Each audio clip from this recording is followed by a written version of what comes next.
Hello, ഇന്ന് ഞാൻ സംസാരിക്കാൻ പോകുന്നത് ചില ആളുകളുടെ സെലക്റ്റീവ് മനുഷ്യത്വത്തെ കുറിച്ചിട്ടാണ്. ഈ വീഡിയോ ചെയ്യാൻ കാരണം തന്നെ ഇസ്രായേൽ പലസ്തീൻ സംഘർഷം ഉണ്ടായപ്പോൾ പലസ്തീനിലെ ഒരുപാട് കുഞ്ഞുങ്ങൾ മരണപ്പെട്ടപ്പോൾ ആ മരണപ്പെട്ട ഓരോ കുഞ്ഞുങ്ങളുടെ പേരുകൾ എടുത്തെടുത്ത് വായിച്ച് കൊച്ചിയിൽ നടന്ന ഒരു സമ്മേളനത്തിൽ ഇവിടുത്തെ സിനിമാ താരങ്ങൾ ഉൾപ്പെടെ റാപ്പറായ വേടൻ ഉൾപ്പെടെ അവരുടെ പേരുകൾ എടുത്തെടുത്ത് വായിക്കാനായിട്ട് മുൻപന്തിയിൽ ഉണ്ടായിരുന്നു.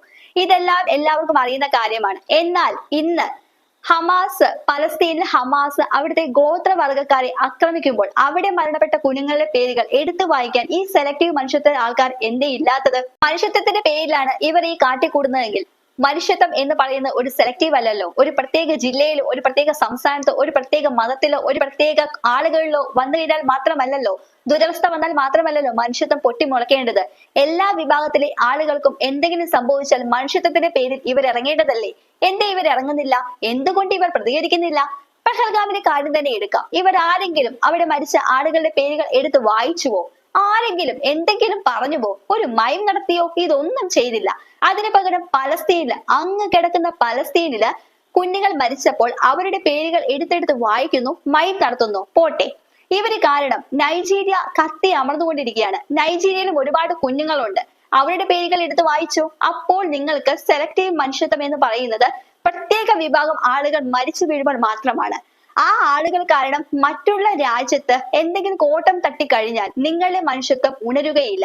അപ്പോൾ ഇതിൽ നിന്നും ഒരു കാര്യം വ്യക്തമാണ്, പലസ്തീനിൽ ജനിച്ച എല്ലാ പലസ്തീനികളുടെയും കുഞ്ഞുങ്ങൾ അവിടെ മരണപ്പെട്ടാൽ ഇവരുടെ ഉള്ളിലെ ഈ ഒരു മനുഷ്യത്വം ഉണരുകയില്ല.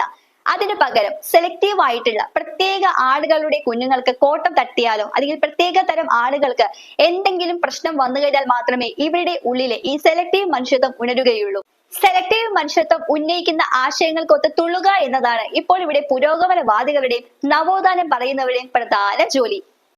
പണ്ട് വടക്കൻ കഥകളിൽ പാണാന്മാർ പാടി നടക്കുന്ന പോലെയാണ് ഇപ്പോൾ ഇവിടുത്തെ ചില ആളുകൾ സെലക്റ്റീവ് മനുഷ്യത്വം പാടി നടക്കുന്നത്. എന്നാൽ ഇവരൊന്നും പാടി നടക്കാത്ത ഈ ഹമാസ് എന്ന് പറയുന്ന സംഘടന അങ്ങ് പലസ്തീനില് ഒരു പറ്റം ഗോത്ര വിഭാഗക്കാരെ ചൂഷണം ചെയ്യുകയും കൊലപ്പെടുത്തുകയും ചെയ്യുന്ന കഥ ഇവരാരെങ്കിലും പാടി നടക്കുന്നുണ്ടോ? മനുഷ്യത്വത്തിന്റെ പേരിലാണ് സേവ് പലസ്തീൻ എന്ന് മുദ്രാവാക്യം വിളിച്ച് തെരുവുകൾ ഇറങ്ങിയെങ്കിൽ മയമ്പ് നടത്തിയതെങ്കിൽ അവിടെ മരിച്ച ഗോത്ര വിഭാഗത്തിൽപ്പെട്ട കുട്ടികളുടെ പേരുകൾ നിങ്ങൾ എന്തേ പറയാത്തത്? ആ ഗോത്ര വർഗ്ഗക്കാർക്ക് വേണ്ടി നിങ്ങൾ എന്തേ മയം നടത്താത്തത്? അപ്പോൾ നിങ്ങളുടെ സെലക്റ്റീവ് മനുഷ്യത്വം നശിച്ചു പോയോ?